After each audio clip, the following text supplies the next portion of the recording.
Cuando el notario dijo que mi nombre aparecía en el testamento, mi madre soltó una risa seca y dijo que aquello tenía que ser un error. Yo estaba sentada al final de la mesa, con las manos juntas sobre las rodillas, intentando no mirar a mi hermano Diego, porque sabía exactamente lo que estaba pensando.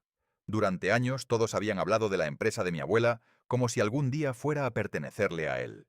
Moreno Espacios Creativos era su orgullo, su trabajo de toda una vida, y para mi familia la prueba definitiva de que Diego había sido elegido para continuar el apellido. Yo tenía 38 años, trabajaba como ingeniera de control de calidad en una empresa industrial de Málaga, y hacía años que había aprendido a no esperar nada de mi familia. Aquella mañana, sin embargo, mi abuela muerta iba a cambiar el lugar que cada uno ocupaba en nuestra familia.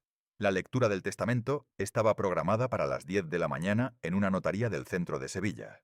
Llegué 9 minutos antes. Mi padre, José, estaba sentado junto a la ventana. Mi madre, Carmen, ocupaba la silla a su lado. Diego estaba de pie, revisando mensajes en su teléfono. Cuando entré, mi madre levantó la cabeza y frunció el ceño. «¿Qué haces aquí?», preguntó. «El notario me pidió que viniera».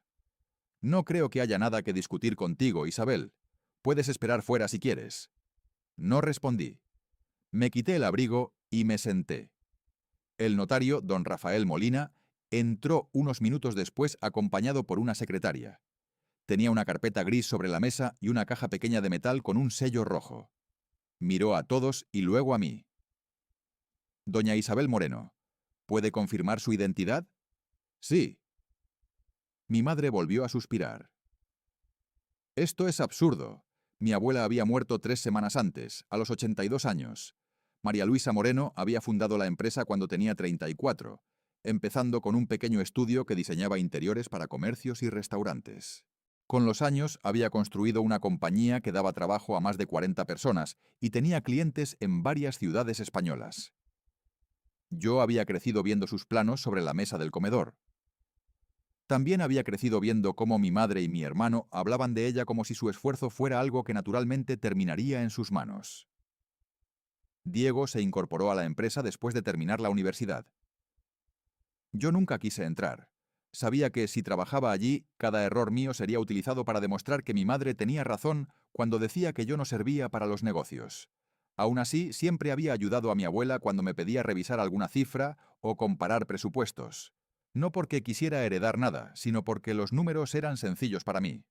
Las personas, no tanto. El notario abrió el testamento.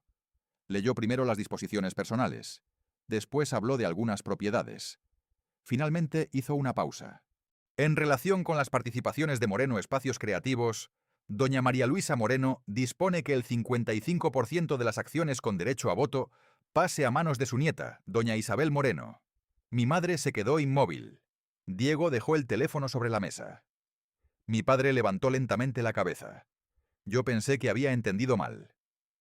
¿Perdón?, pregunté. El notario continuó.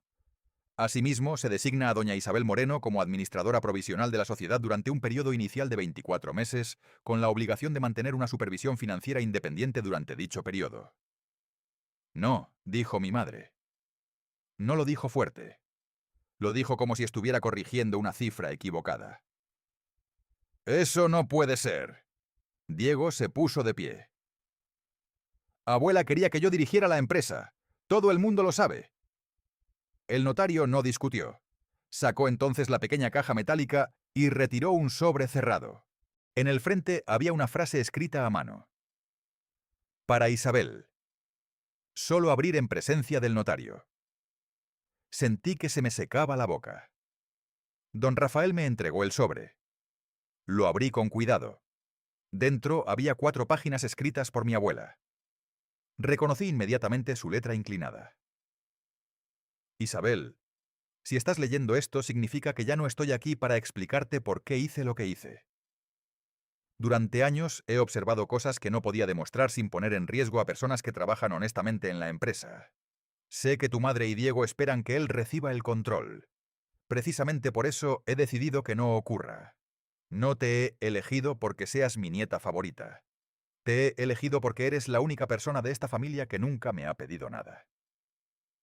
Dejé de leer durante unos segundos. Mi madre Estiró la mano. Dámelo. No, dije.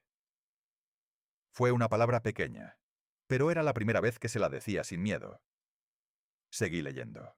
Mi abuela explicaba que durante casi 4 años había contratado a una firma externa para revisar determinadas operaciones de la empresa. Habían encontrado pagos repetidos a proveedores que apenas tenían actividad real. Algunas facturas correspondían a trabajos que nunca aparecían en los registros de proyectos. Otras empresas compartían direcciones, teléfonos y representantes con una sociedad llamada Sur Diseño Integral. El nombre me resultaba familiar. Era la empresa que Diego había presentado 2 años antes como un nuevo proveedor estratégico. Mi madre empezó así a hablar muy deprisa. María Luisa estaba enferma. Tenía problemas de memoria. Seguramente alguien se aprovechó de ella. El informe se realizó hace 6 meses, dijo el notario. ¿Y usted pretende que creamos que una anciana sabía más que nosotros?, preguntó Diego. Don Rafael lo miró con calma. No pretendo que crean nada. Estoy aquí para ejecutar sus instrucciones. Mi padre seguía sin decir una palabra. Yo volví a la carta. Había una frase subrayada. No confíes en las explicaciones familiares. Confía en los documentos. Debajo aparecía una referencia a una carpeta digital guardada en una entidad bancaria, junto con el nombre de una auditora independiente, Laura Sánchez. Mi abuela había dejado instrucciones para que Laura entregara el expediente completo solo después de que yo aceptara formalmente la administración provisional. En ese momento entendí que aquello no era una herencia normal. Era una advertencia. Y también comprendí algo que me hizo mirar por primera vez a mi padre. Él estaba pálido. No parecía sorprendido por la carta. Parecía asustado. Cuando salimos de la notaría, mi madre me alcanzó en la acera. Me agarró del brazo. No sabes lo que estás haciendo. Suéltame. Esta empresa es de nuestra familia. Entonces deberíamos poder revisar las cuentas sin miedo. Mi madre apretó los labios. Si haces esto, vas a destruirnos. Diego apareció detrás de ella. Isabel, podemos arreglarlo. Te damos una parte. Una cantidad suficiente para que te olvides de la empresa. Lo miré. ¿Una parte de qué? No respondió. Aquella noche, al llegar a mi apartamento, recibí un correo de una dirección que no conocía. Solo contenía un archivo PDF y una frase. Tu abuela no descubrió todo. Solo llegó hasta donde la dejaron llegar. Abrí el documento. Era una lista de transferencias bancarias. Algunas tenían nombres que ya había visto en la carta. Otras aparecían relacionadas con una cuenta que no pertenecía a la empresa. La última transferencia tenía fecha de apenas 12 días antes de la muerte de mi abuela. Y el beneficiario era una persona cuyo nombre no esperaba encontrar allí. Al día siguiente fui a Sevilla antes de las 7 de la mañana. No había dormido casi nada. La transferencia de la noche anterior seguía abierta en mi portátil, y el nombre del beneficiario aparecía en la pantalla cada vez que levantaba la vista. José Moreno. Mi padre. La cantidad no era enorme comparada con el tamaño de la empresa, pero tampoco era una cantidad que pudiera explicarse como un error. 18.700 euros enviados desde una cuenta de Moreno Espacios Creativos a una sociedad llamada Gestión Patrimonial JM. JM. Las iniciales de mi padre. Me quedé varios minutos mirando aquella línea sin tocar el teclado. Podía haber una explicación. Eso fue lo primero que pensé. Mi padre no era un hombre de negocios. Nunca había tomado decisiones importantes en la empresa. Siempre había sido el que firmaba cuando mi madre le ponía un documento delante y decía: «Solo falta tu firma». Lo había visto hacer aquello durante años. Firmaba. Guardaba el bolígrafo. Seguía comiendo. Pero ahora había una transferencia. Y mi abuela había escrito que no confiara en explicaciones familiares. A las 8:30 entré en la oficina de Moreno Espacios Creativos. El edificio estaba en una calle estrecha cerca de la Alameda, y tenía 2 plantas, grandes ventanas y una recepción que mi abuela había mantenido prácticamente igual desde los años 90. La recepcionista, Ana, se levantó al verme. Buenos días, Isabel. Buenos días. ¿Está Diego? Ana dudó. Sí, está en su despacho. También está tu madre. No pregunté por qué. Subí las escaleras. Antes de llegar al despacho de Diego, escuché la voz de mi madre. No puedes permitir que entre aquí y empiece a revisar documentos delante de todos. Ya sé lo que estoy haciendo, respondió Diego.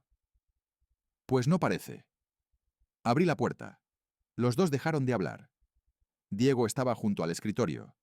Mi madre tenía varios papeles en las manos. Buenos días, dije. No tienes derecho a entrar así, contestó mi madre. Soy accionista mayoritaria y administradora provisional desde ayer. El notario puede confirmarlo. Diego se cruzó de brazos. Eso no significa que puedas venir a registrar los cajones. No he venido a registrar nada. He venido a trabajar. Me miró durante unos segundos y luego soltó una risa corta. Tú no sabes cómo funciona esta empresa. Sé cómo funcionan las cuentas. Esto no es una hoja de Excel, Isabel. Hay clientes, empleados, proveedores y contratos.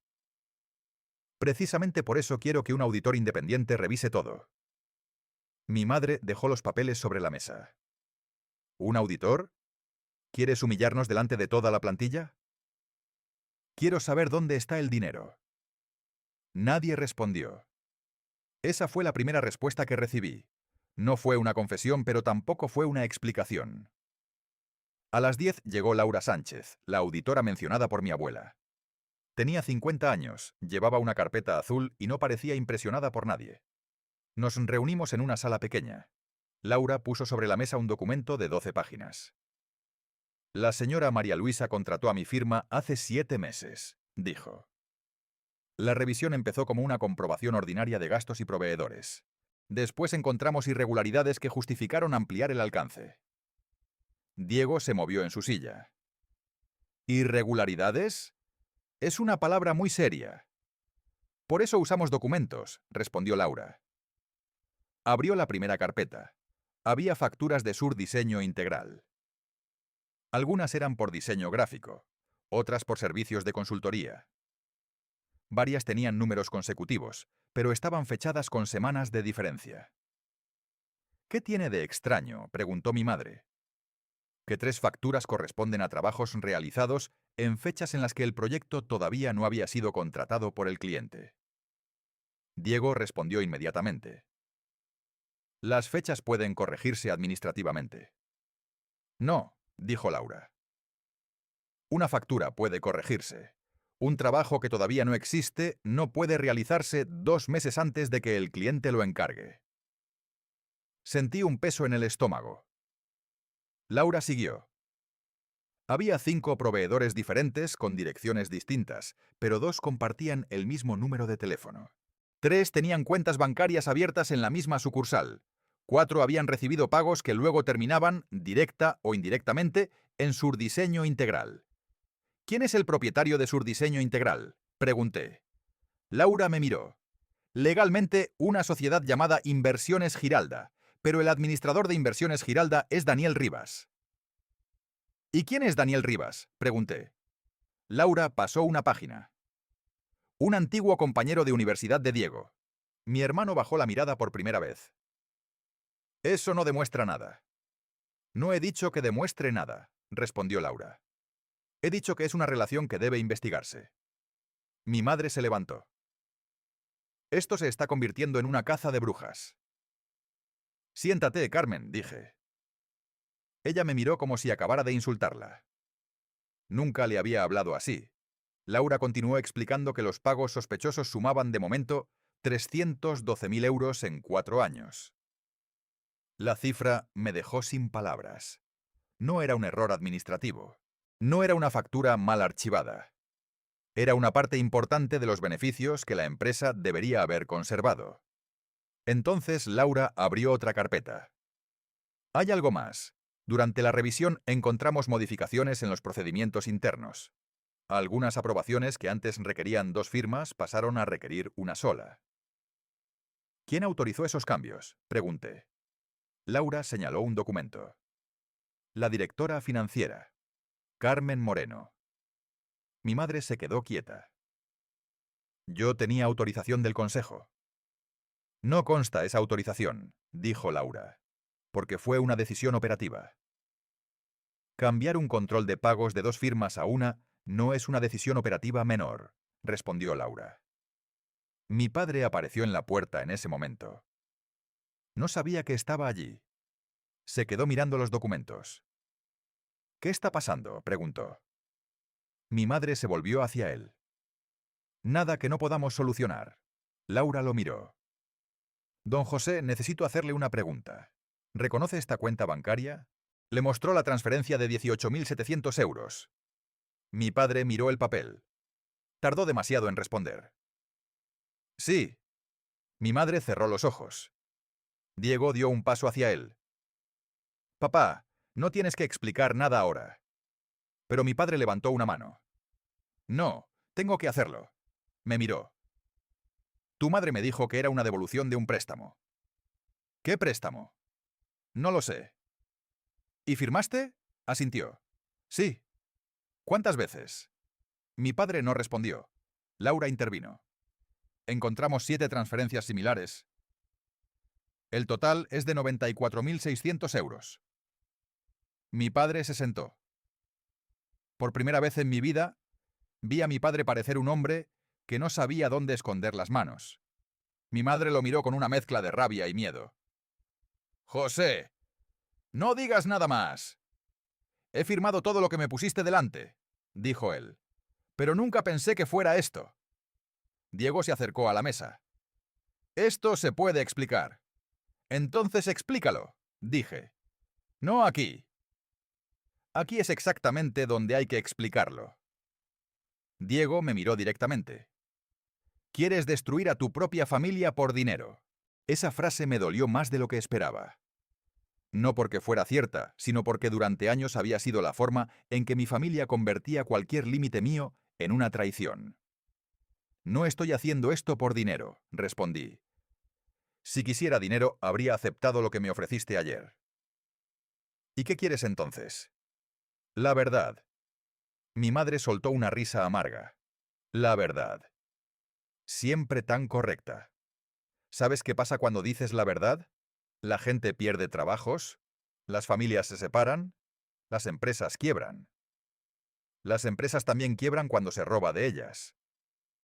Nadie volvió a hablar durante unos segundos. Laura cerró la carpeta. Recomiendo suspender temporalmente las facultades financieras de Diego y Carmen hasta terminar la investigación. También recomiendo congelar los pagos a proveedores relacionados y notificar al Consejo de Administración. Mi madre se puso de pie. No voy a permitirlo.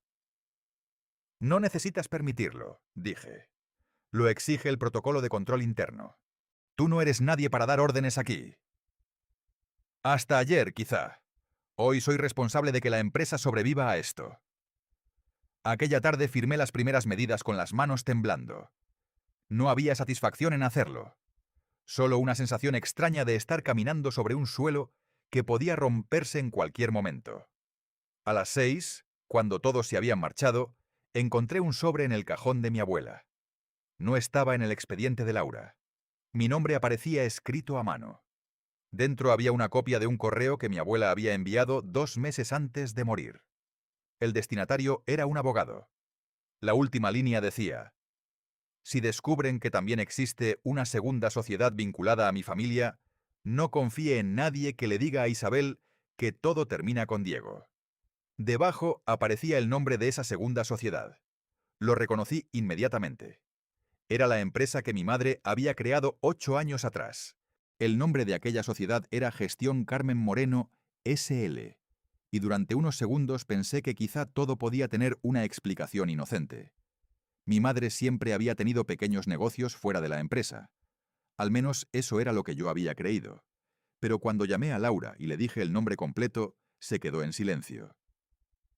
¿Estás segura? Sí, está en una carta de mi abuela. Entonces no abras nada más hasta que llegue mañana. ¿Por qué? Porque esa sociedad aparece en una parte del expediente que todavía no te hemos entregado. Me senté en el despacho de mi abuela y miré por la ventana. La oficina estaba casi vacía. Solo quedaban las luces de recepción y el sonido lejano de una impresora. ¿Qué significa?, pregunté. Significa que tu abuela sospechaba que el dinero no terminaba en la empresa de Diego. Podía estar pasando por otra estructura. No me gustó escuchar aquello. Durante años había pensado que mi familia tenía problemas normales. Favoritismos, discusiones, silencios, decisiones injustas. Ahora empezaba a entender que aquello podía ser mucho más serio. Al día siguiente, Laura llegó con 2 personas de su equipo y una caja de documentos. También estaba el abogado corporativo que mi abuela había contratado, Javier Ortega. Nos reunimos en la sala de juntas y cerramos la puerta. Javier colocó sobre la mesa una copia de los estatutos, varios acuerdos del Consejo y un registro mercantil actualizado. «Hay algo que necesitas saber antes de continuar», me dijo. «Tu abuela no solo sospechaba de Diego, también sospechaba que Carmen utilizaba la estructura de la empresa para favorecer negocios familiares». «¿Qué negocios?», pregunté. Javier abrió una carpeta. Moreno Espacios Creativos contrató durante años servicios de gestión Carmen Moreno S.L. El problema es que en muchos casos no existe evidencia suficiente de que esos servicios fueran prestados. ¿Cuánto dinero? Todavía estamos verificándolo. Pero solo en los últimos 4 años hemos identificado 486.000 euros. Me quedé mirando la cifra. ¿Y mi abuela lo sabía? Lo descubrió progresivamente. Por eso inició la auditoría. ¿Por qué no denunció? Javier respiró hondo. Porque quería proteger a los empleados y a la empresa. También esperaba que pudiera corregirse internamente. Pero cuando encontró transferencias adicionales, decidió preparar el cambio de control. Laura puso delante de mí una tabla. Había columnas con fechas, cantidades, proveedores y cuentas de destino. Vi que varias transferencias de Moreno Espacios Creativos iban a Sur Diseño Integral. Después, parte de ese dinero terminaba en gestión Carmen Moreno S.L. Y desde allí aparecían pagos a una cuenta conjunta de Carmen y José. ¿Mi padre también recibió dinero?, pregunté. Eso parece, respondió Laura. Pero necesitamos diferenciar entre participación consciente y firma sin conocimiento suficiente. No podemos acusar a nadie solo por aparecer en un movimiento bancario. Esa frase me ayudó. Era exactamente la diferencia que yo necesitaba. No quería vengarme de mi familia. Quería saber qué había pasado. Y si alguien había cometido una irregularidad, quería que los hechos hablaran por sí mismos. Esa tarde convocamos una reunión extraordinaria del Consejo. Mi madre y Diego acudieron con un abogado. Yo estaba sentada frente a ellos con Javier y Laura a mi lado. El presidente independiente del Consejo, Andrés Valverde, había sido nombrado por mi abuela años atrás. Abrió la reunión con una frase que todavía recuerdo. Esta reunión no trata de culpables. Trata de hechos y de preservar la empresa mientras los hechos son investigados. Mi madre cruzó los brazos. Entonces quiero dejar constancia de que considero estas medidas desproporcionadas. Diego añadió. Y quiero saber por qué una persona sin experiencia empresarial está tomando decisiones sobre una compañía que yo llevo dirigiendo durante 9 años.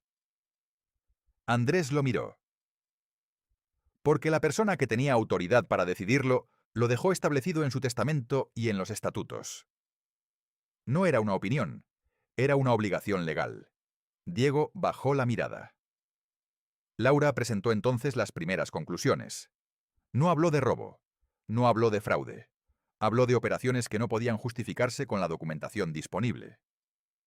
Explicó que había proveedores vinculados entre sí, facturas sin contratos correspondientes, pagos duplicados y cambios de procedimientos que habían reducido los controles internos.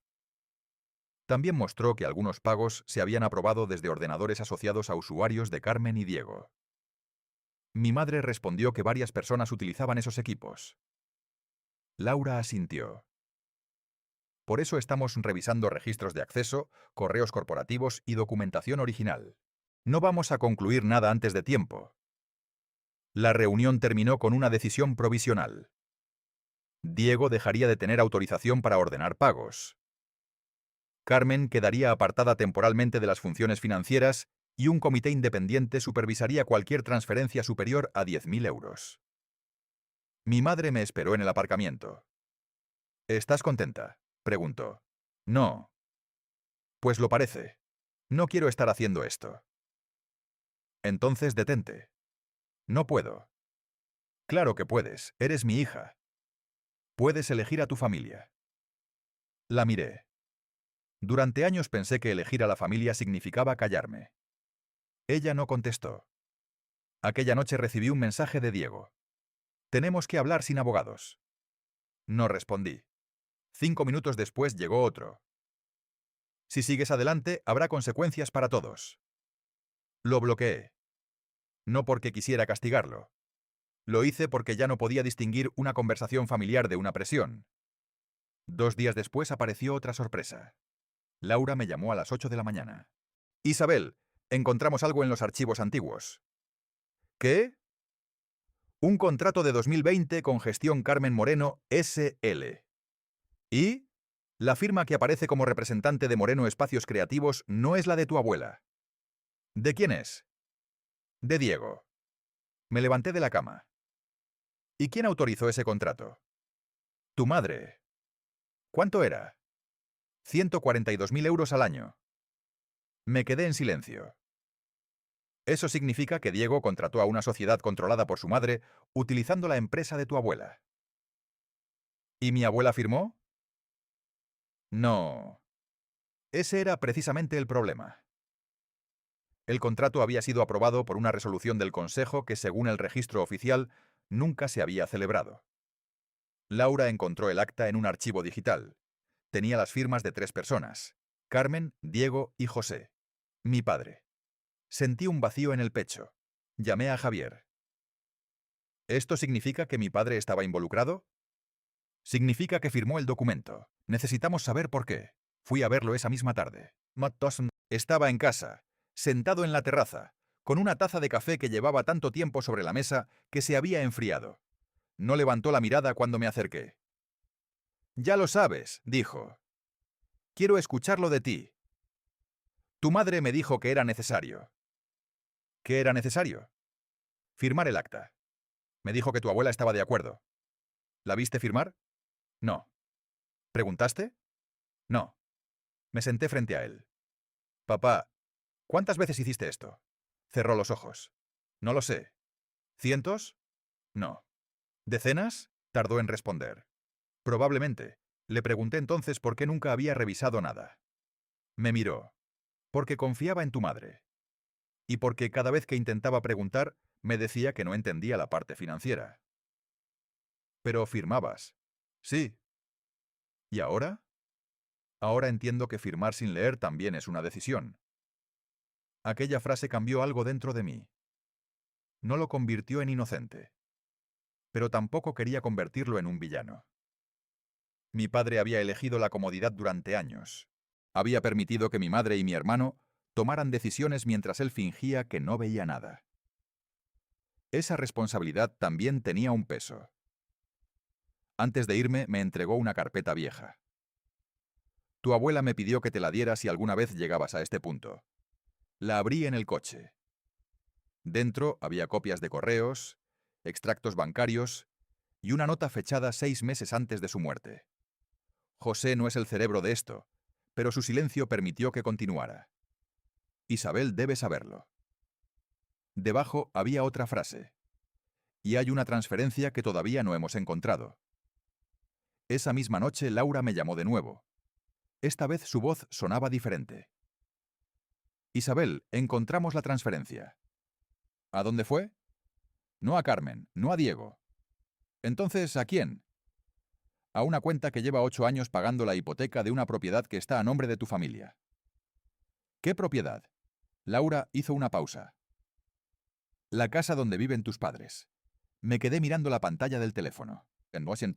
Durante años había pensado que aquella casa pertenecía a mis padres, pero la transferencia indicaba que una parte importante de su hipoteca había sido pagada con dinero procedente de Moreno Espacios Creativos.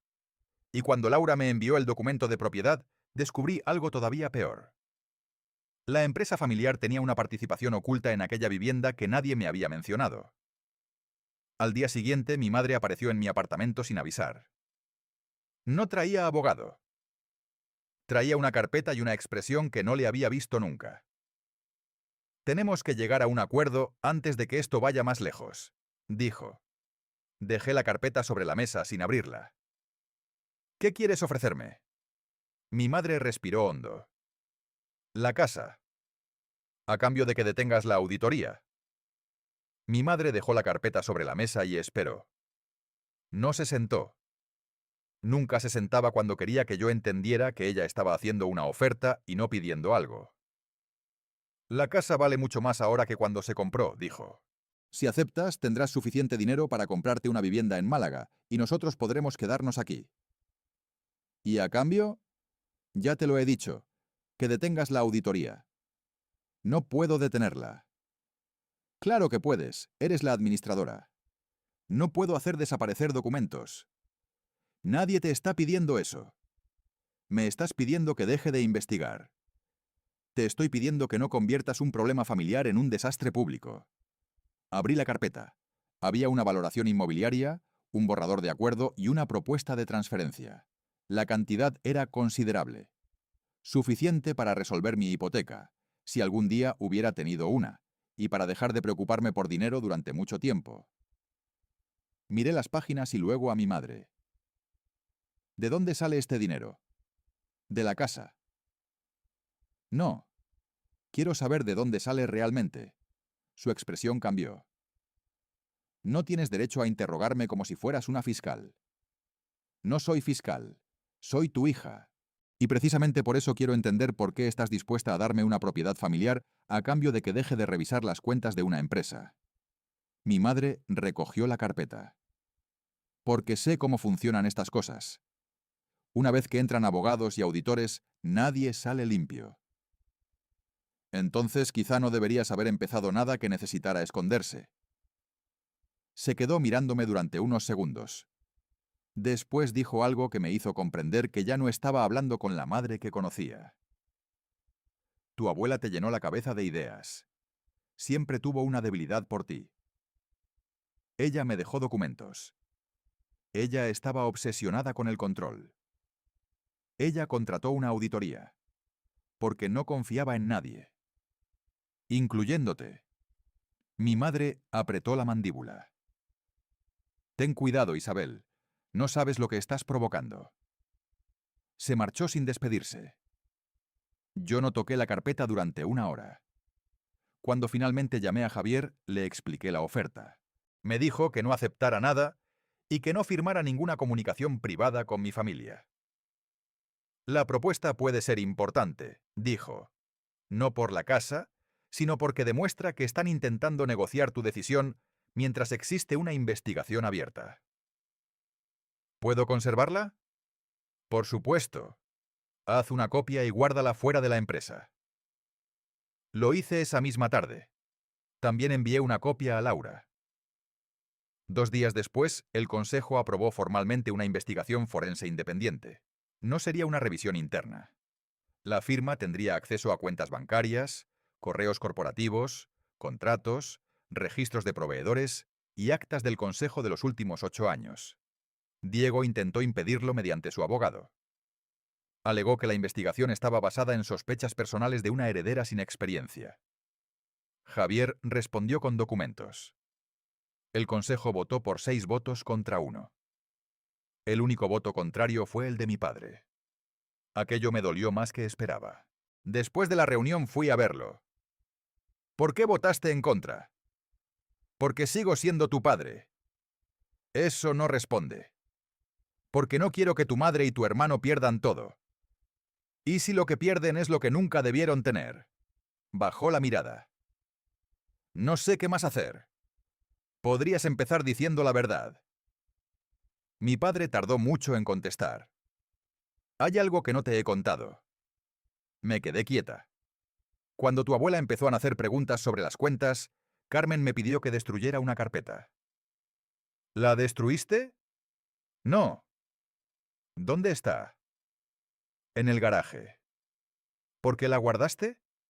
porque sabía que algún día alguien iba a preguntarme por ella. Fuimos juntos al garaje. Abrió un armario metálico que llevaba años cerrado. Dentro había cajas viejas de documentos. Sacó una carpeta marrón cubierta de polvo.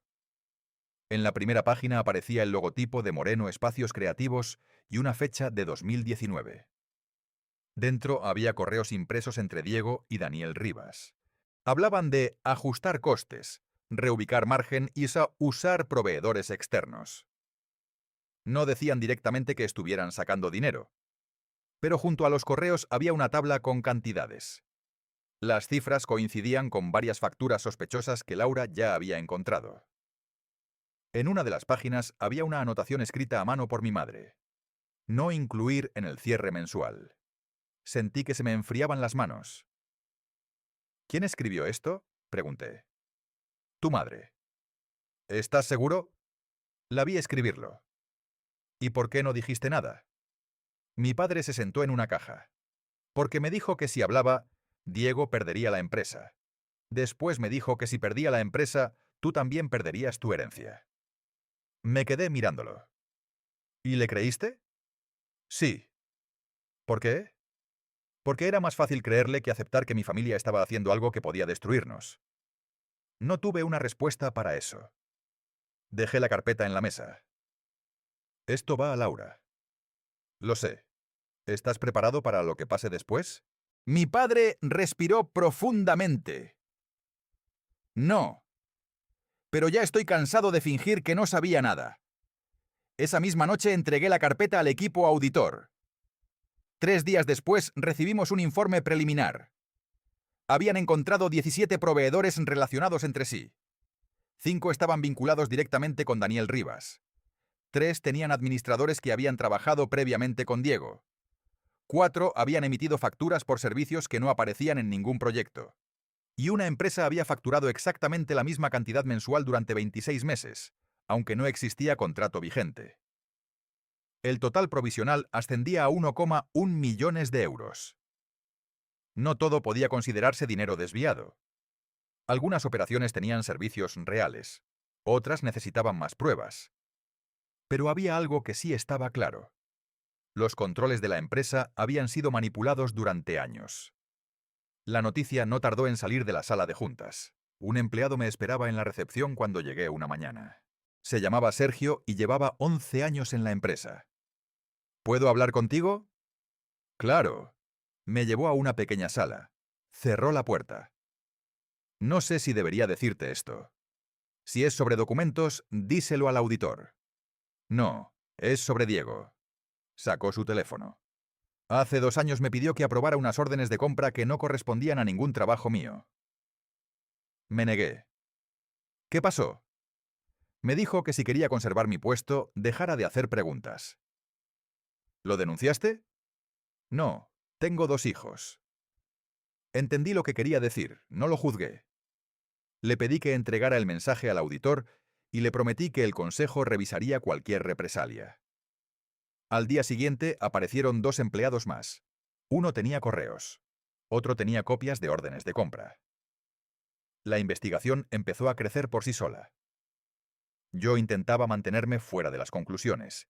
Cada vez que Laura me decía, hemos encontrado algo, yo respondía, documentémoslo. No quería que mi apellido se convirtiera en una sentencia. Quería que cada afirmación tuviera una factura detrás, una transferencia, un correo o un registro verificable. Entonces Diego cometió un error. El viernes por la tarde, el sistema de seguridad registró que alguien había entrado en la oficina de mi abuela fuera del horario laboral. La cámara mostró a Diego entrando a las 21:47 y saliendo 16 minutos después.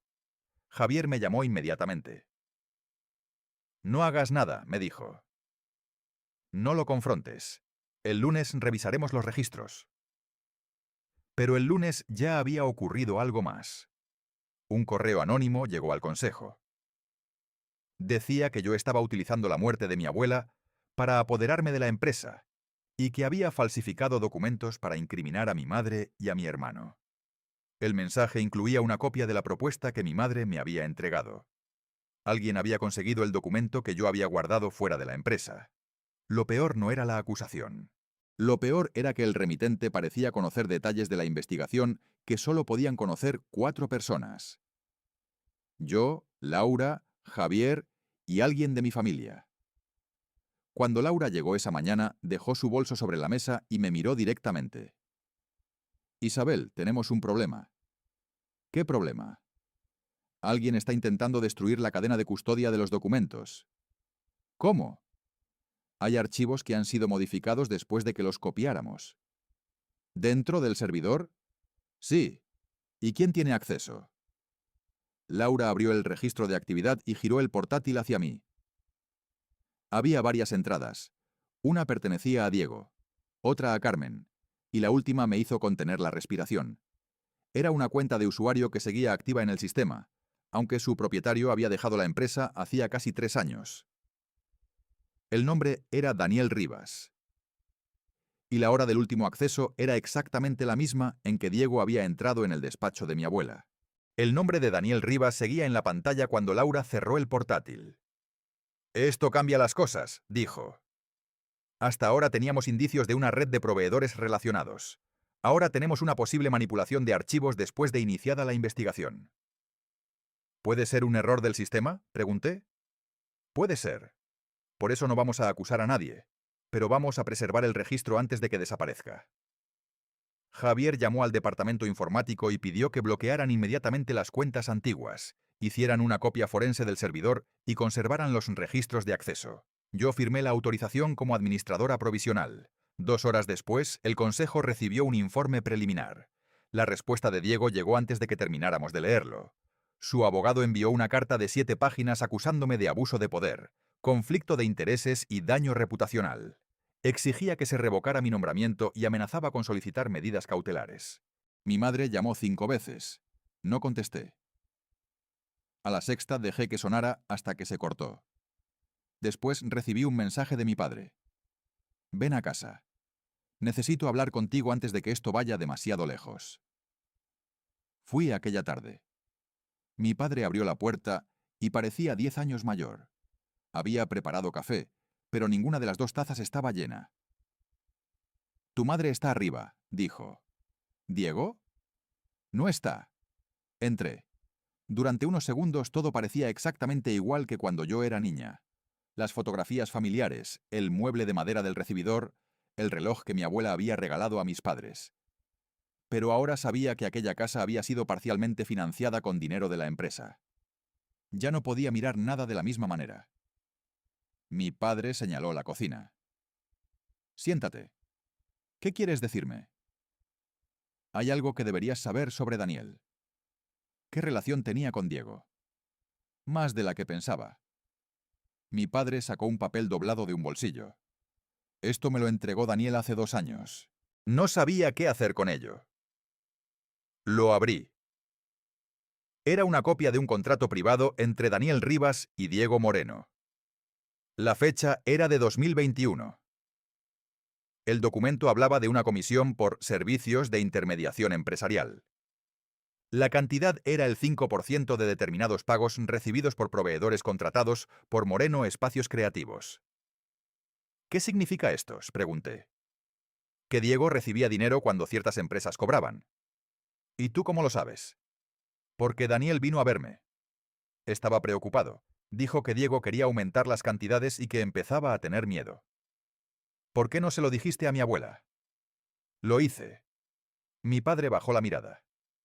Pero solo le dije que había problemas con Diego. No le entregué este documento. ¿Por qué? Porque tenía miedo.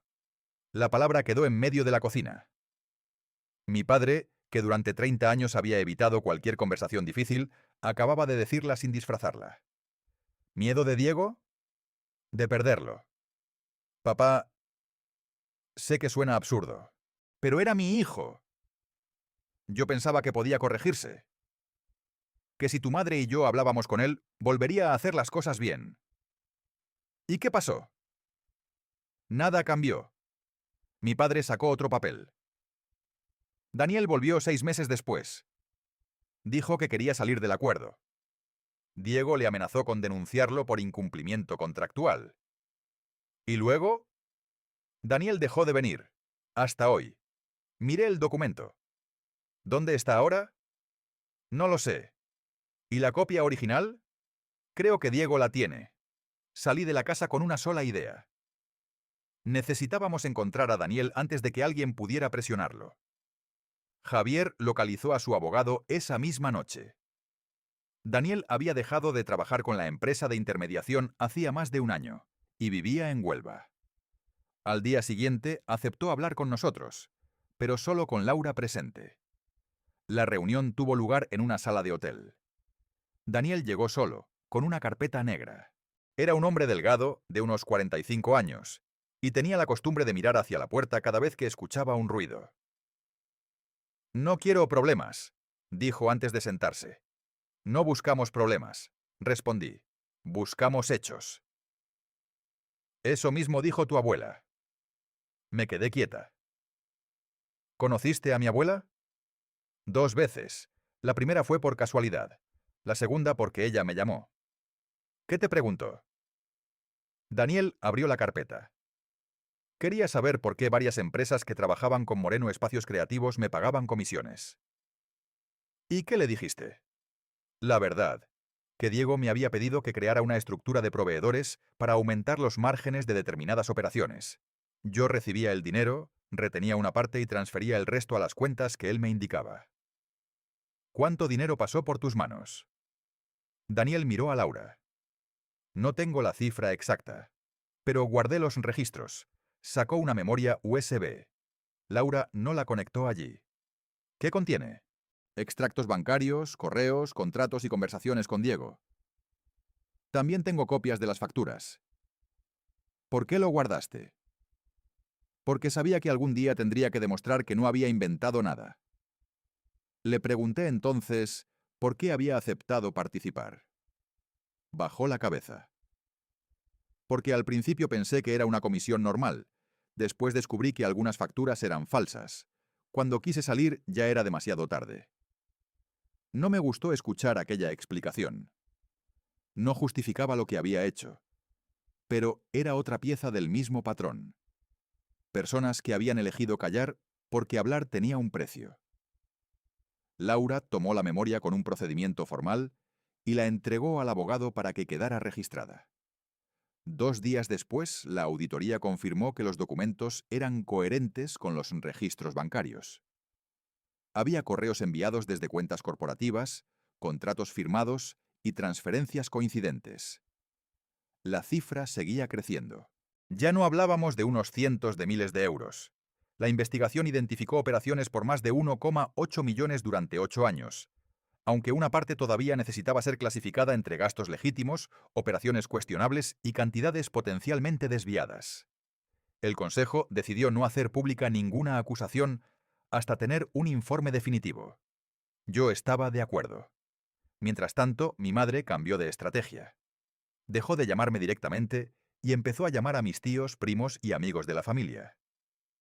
El primer mensaje llegó de mi tía Elena.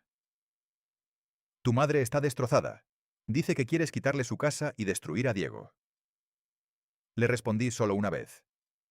No quiero quitarle nada. La investigación determinará qué pertenece a quién.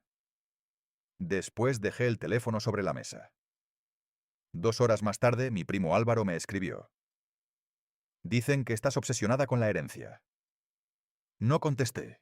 Al día siguiente apareció un mensaje de una antigua amiga de mi madre. María Luisa siempre estuvo decepcionada contigo porque nunca quisiste trabajar en la empresa. Aquello era mentira. Mi abuela jamás me había dicho eso. Pero entendí lo que estaba ocurriendo.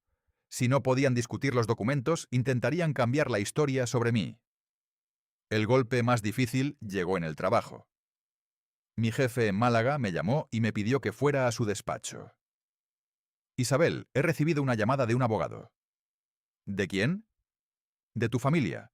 Dicen que estás involucrada en una disputa empresarial y que podría haber información confidencial relacionada con nuestra empresa. Sentí que se me cerraba la garganta. No he utilizado ningún documento de mi trabajo. Eso les dije. ¿Y qué respondió? Que están considerando acciones legales. Mi jefe se quedó en silencio. No quiero que esto afecte a tu puesto. Pero necesito que entiendas que una empresa pequeña no puede asumir un conflicto así. Salí de su despacho con una sensación que no había tenido durante la auditoría. Por primera vez, la presión había alcanzado la vida que yo había construido lejos de mi familia. Esa noche llamé a Javier. ¿Pueden hacer esto? Pueden intentarlo. Pero si no has utilizado información de tu empresa, ni has cometido ninguna infracción, no significa que tengan razón. ¿Qué hago? Nada impulsivo. Documenta cada contacto. No discutas con familiares. No respondas a acusaciones emocionales. Y deja que los abogados hagan su trabajo. Seguí su consejo. La mañana siguiente recibí un sobre certificado. Dentro había una copia de una demanda presentada por Diego. Pedía suspender temporalmente mis facultades como administradora y alegaba que mi abuela había sido manipulada durante sus últimos meses de vida. Adjuntaba como prueba supuestas conversaciones en las que yo le habría pedido a mi abuela que me dejara la empresa. Leí las páginas 2 veces. Había frases que parecían reales, pero estaban fuera de contexto. Entonces vi una fecha. Una de las conversaciones supuestamente había ocurrido 3 días después de que mi abuela ingresara en el hospital por última vez. Ese día yo estaba trabajando en Málaga y tenía una prueba que no podían modificar. Mi registro de entrada en la empresa, mi ficha de control de acceso y una reunión de seguridad firmada por 9 personas. Llamé a Javier. Creo que han cometido un error. ¿Qué error?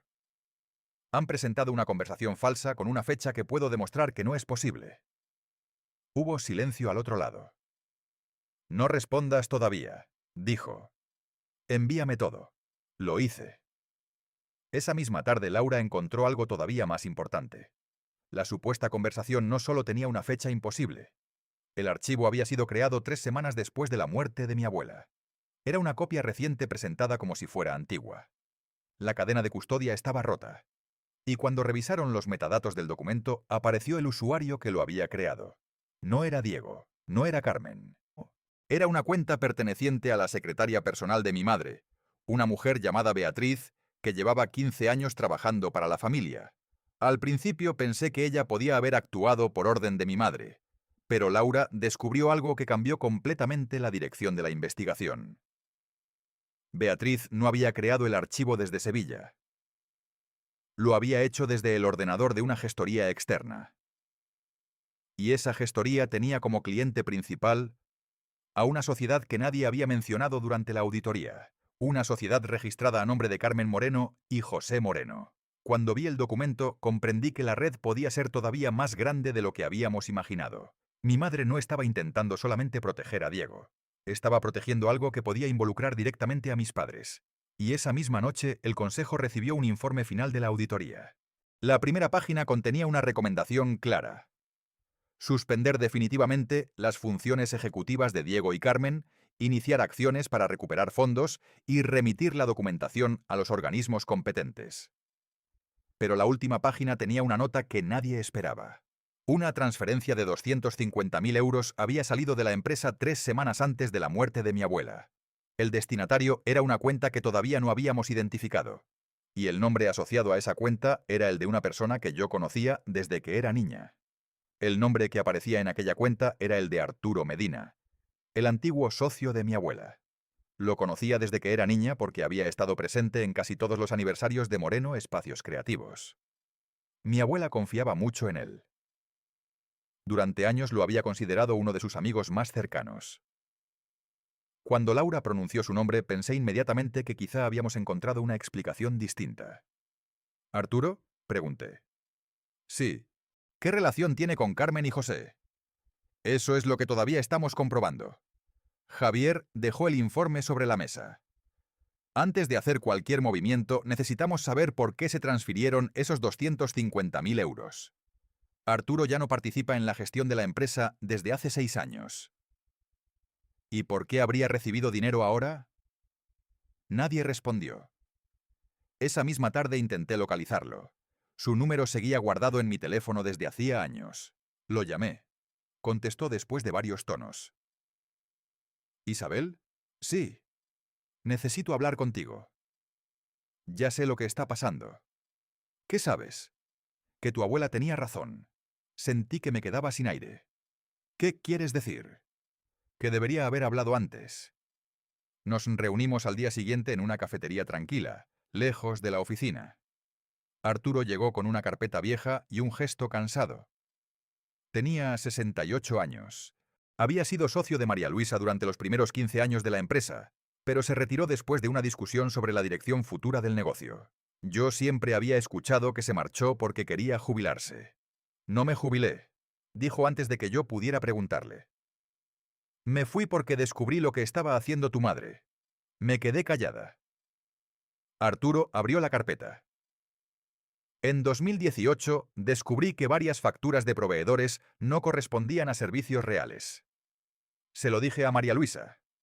Ella decidió revisar los documentos. ¿Y qué pasó? Descubrimos que Diego estaba recibiendo comisiones a través de terceros, pero no era suficiente para demostrar que Carmen lo supiera. ¿Y luego?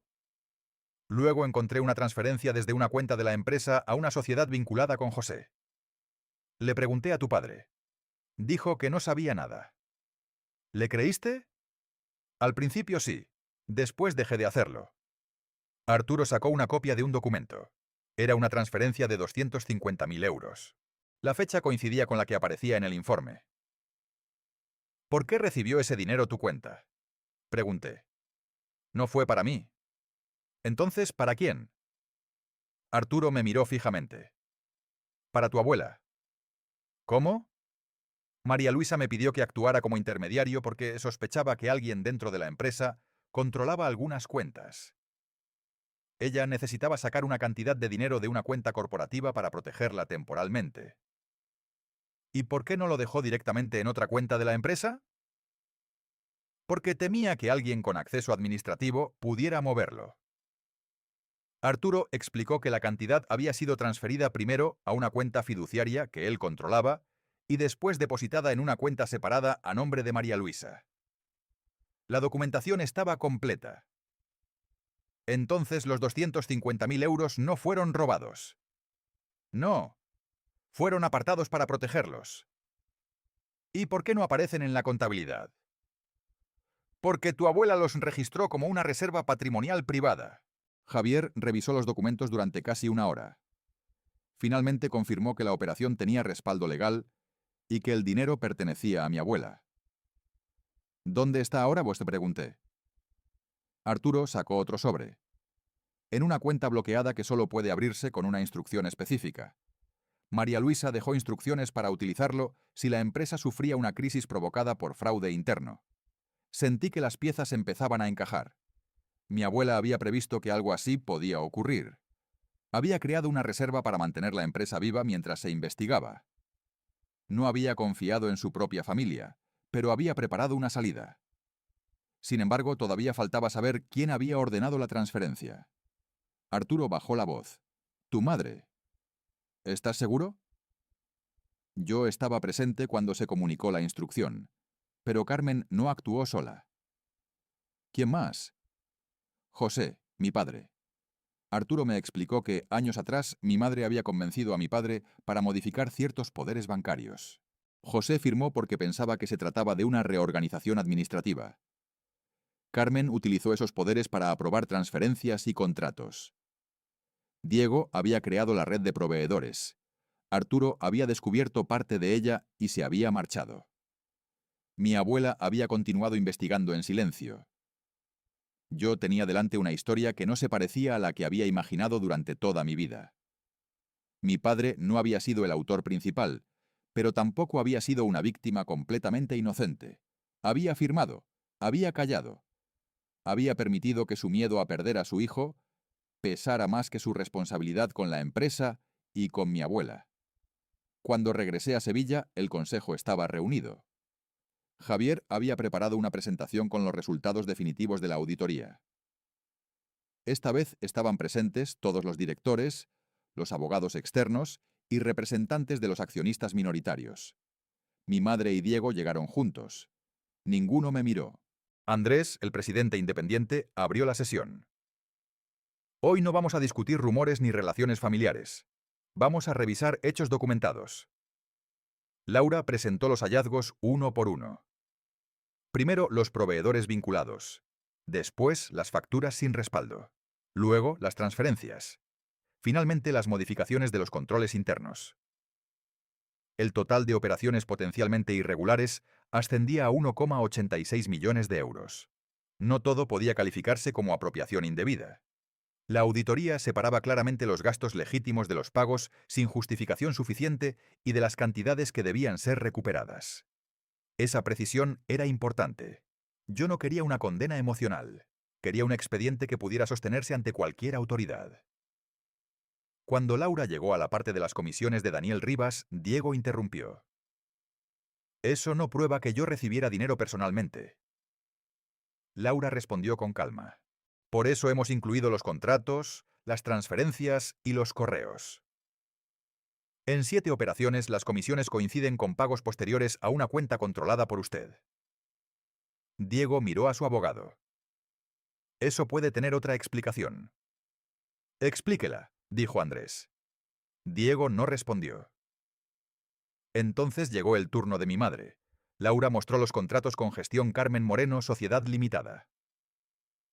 Esta sociedad recibió 486.000 euros de Moreno Espacios Creativos durante 4 años.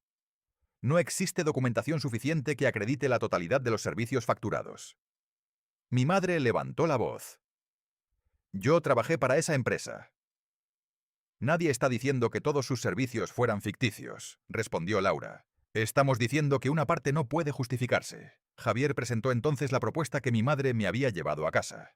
Además, después de iniciarse la investigación, la administradora provisional recibió una oferta privada para abandonar la auditoría a cambio de una propiedad cuyo origen financiero está siendo revisado. Mi madre palideció. Eso era una negociación familiar. Precisamente por eso se documentó, respondí. Diego me miró con una expresión que no había visto nunca. Ya no parecía seguro de poder controlar la situación. El Consejo votó primero la suspensión definitiva de las funciones ejecutivas de Diego. El resultado fue unánime, excepto su propio voto, que legalmente no podía cambiar la decisión por el conflicto de intereses. Después votaron la destitución de Carmen como directora financiera. También fue aprobada. Finalmente discutieron la posición de mi padre. Yo esperaba que lo protegieran por haber colaborado con la investigación. Pero Andrés habló claramente.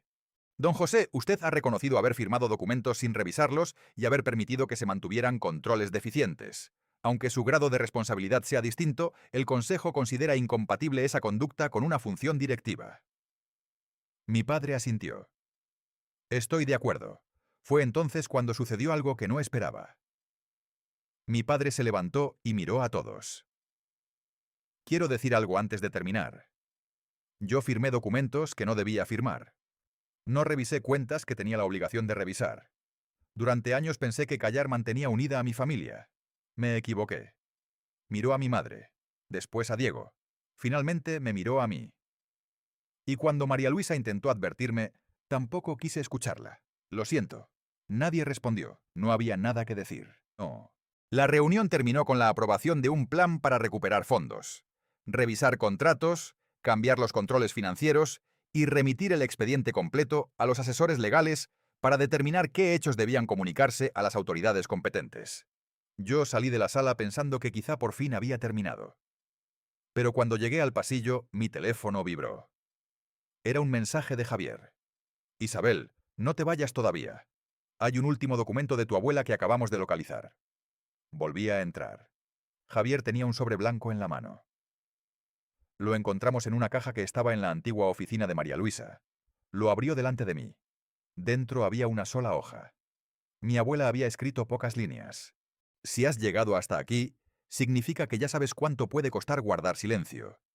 Pero todavía queda una decisión que solo tú puedes tomar. No permitas que la empresa se convierta en una guerra familiar. Cambia el sistema. No ocupes el lugar de quienes hicieron daño. Haz que nadie vuelva a tener tanto poder sobre los demás. Debajo había una última instrucción. Y cuando todo termine, vuelve a tu vida. Me quedé mirando aquella frase, porque por primera vez desde que empezó todo, comprendí que mi abuela no me había elegido para convertirme en la nueva jefa de la familia. Me había elegido para impedir que la familia volviera a controlar la empresa como antes. Y justo cuando pensé que ya había entendido su última voluntad, Javier añadió algo que me hizo levantar la cabeza. Hay una cosa más. Tu abuela dejó previsto quién debería ocupar la dirección después de estos 24 meses. No eres tú. Es un consejo independiente. Y ya había elegido a la persona que lo presidiría. Cuando Javier pronunció su nombre, reconocí inmediatamente a la mujer que había sido la primera empleada de mi abuela y que llevaba 6 años fuera de la empresa. Pero lo que más me sorprendió fue saber por qué María Luisa había esperado hasta después de su muerte para llamarla. La mujer que mi abuela había elegido se llamaba Elena Torres. Había trabajado con María Luisa durante 27 años y había dejado la empresa 6 años antes para dirigir una consultora de gestión.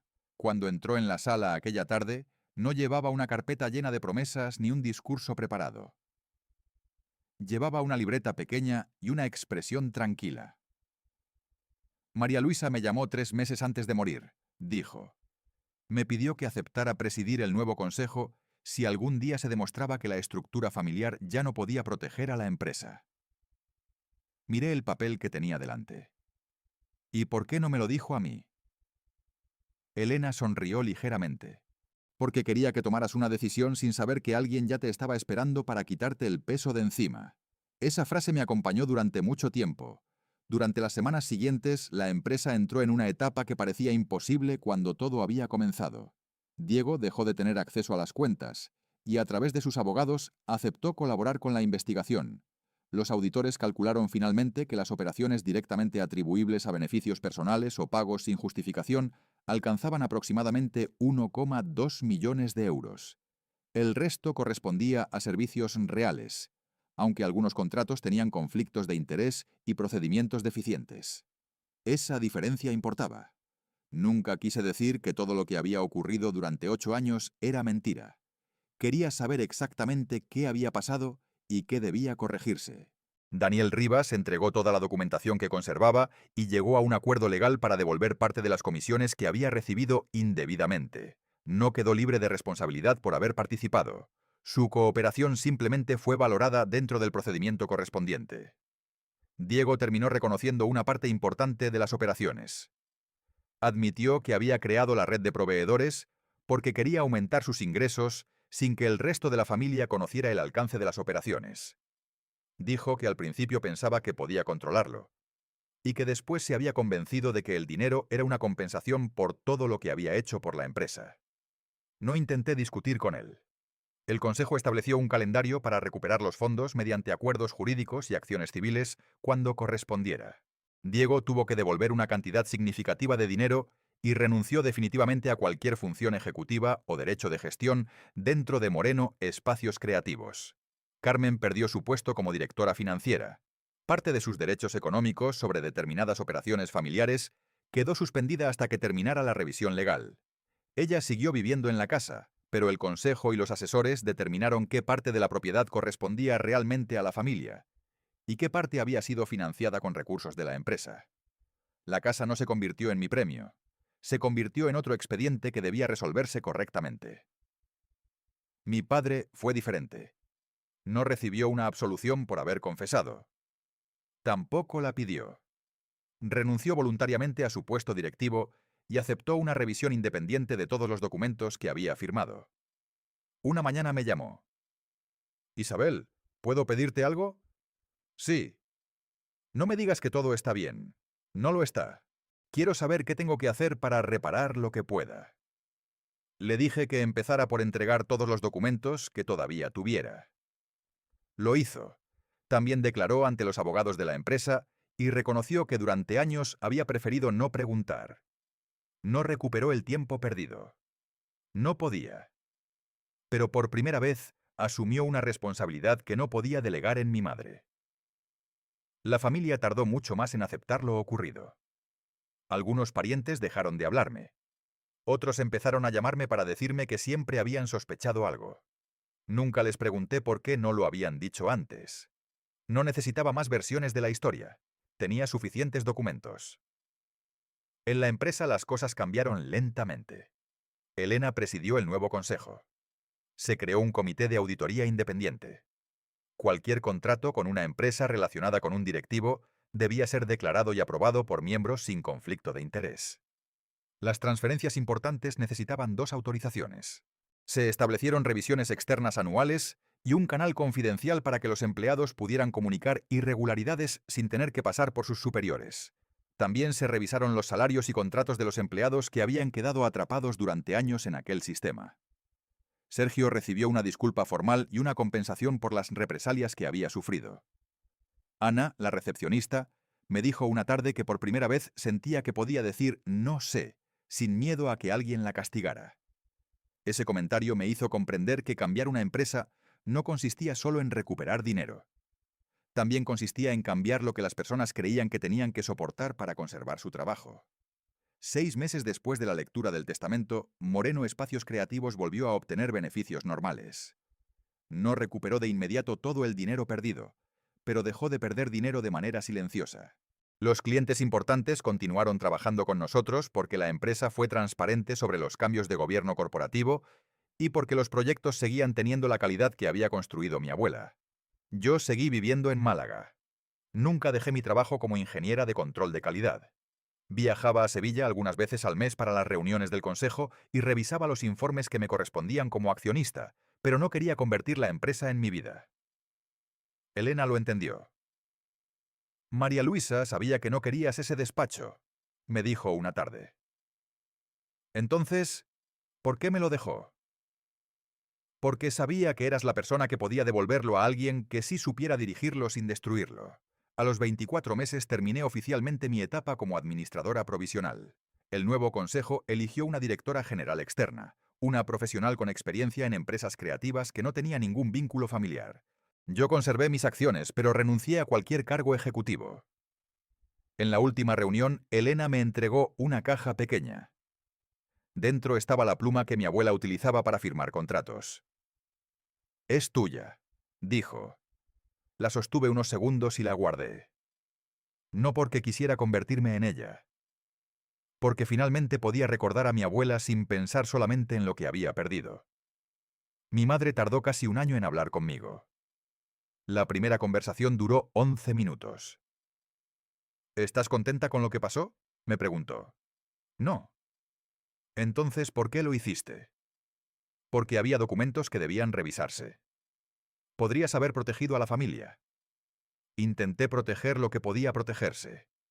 Ella guardó silencio. «¿Y nosotros?». «Ustedes también tuvieron que asumir lo que hicieron». No volvimos a hablar de dinero. Mi madre nunca pidió perdón de la manera que yo había imaginado. Tal vez no sabía cómo. Pero meses después recibí una carta suya. No decía «lo siento» muchas veces. Decía algo más difícil. Durante años confundí mantener a la familia unida con conseguir que nadie me contradijera. No sé si puedo arreglar todo lo que hice. Pero ahora sé que fui parte del problema. Guardé la carta. No la convertí en una reconciliación mágica. Algunas heridas no desaparecen porque alguien escriba una frase correcta. Mi relación con mi padre mejoró lentamente. Nos veíamos una vez al mes. Hablábamos de cosas normales. El tiempo, la comida, su jardín. Algunas veces hablábamos de mi abuela. Una tarde me preguntó si alguna vez había odiado a mi familia. Pensé antes de contestar. Hubo momentos en los que deseé no volver a verlos. Pero odiarlos no habría cambiado ningún documento. Él asintió. Tu abuela tenía razón. Tú nunca quisiste ganar. No. Solo quería dejar de perder por culpa de otros. Esa fue probablemente la frase más cercana a una explicación de todo lo que había vivido. Porque al final no me hice rica con aquella herencia. No me convertí en una empresaria poderosa. No abandoné mi trabajo ni cambié de ciudad. Lo que recibí de mi abuela fue mucho más sencillo. La oportunidad de demostrar que mi valor no dependía del lugar que mi familia me había asignado. Durante 38 años me habían hecho sentir que era la hija que observaba desde el margen mientras otros tomaban las decisiones. Mi abuela había visto algo diferente. Había visto que saber esperar, comprobar una cifra y decir «necesito una prueba» también podía ser una forma de valentía. El último documento que leí de ella tenía una sola frase que nunca he olvidado. La familia puede compartir un apellido, pero la confianza se construye con lo que cada persona hace cuando nadie está mirando. Ahora, cuando pienso en aquella mañana en la notaría, no recuerdo la cara de mi madre ni la reacción de Diego. Recuerdo el sonido del sobre al abrirse y la letra de mi abuela. Recuerdo que por primera vez alguien de mi familia no me estaba pidiendo que eligiera entre la verdad y la pertenencia. Me estaba diciendo que no necesitaba elegir. Podía hacer lo correcto y aceptar las consecuencias. Y eso fue exactamente lo que hice. No destruí a mi familia. No salvé a todos. No castigué a nadie por venganza. Dejé que los documentos mostraran lo ocurrido, que los abogados hicieran su trabajo y que cada adulto asumiera la parte que le correspondía. Moreno Espacios Creativos sigue funcionando hoy. Mi nombre sigue en el registro de accionistas, pero cuando entro en la oficina de mi abuela, ya no siento que estoy entrando en un lugar que me pertenece. Siento que estoy entrando en un lugar que alguien me pidió que protegiera. Y esa diferencia lo cambió todo. Durante años pensé que recuperar la justicia significaba conseguir que los demás reconocieran que yo tenía razón. Ahora sé que no era eso. La verdadera justicia fue poder salir de aquella historia sin convertirme en la persona que me había hecho daño. Mi familia tuvo que aprender a vivir con las consecuencias de sus decisiones. Yo tuve que aprender a vivir sin esperar que ellos validaran las mías. Y por primera vez, las dos cosas pudieron ser verdad al mismo tiempo.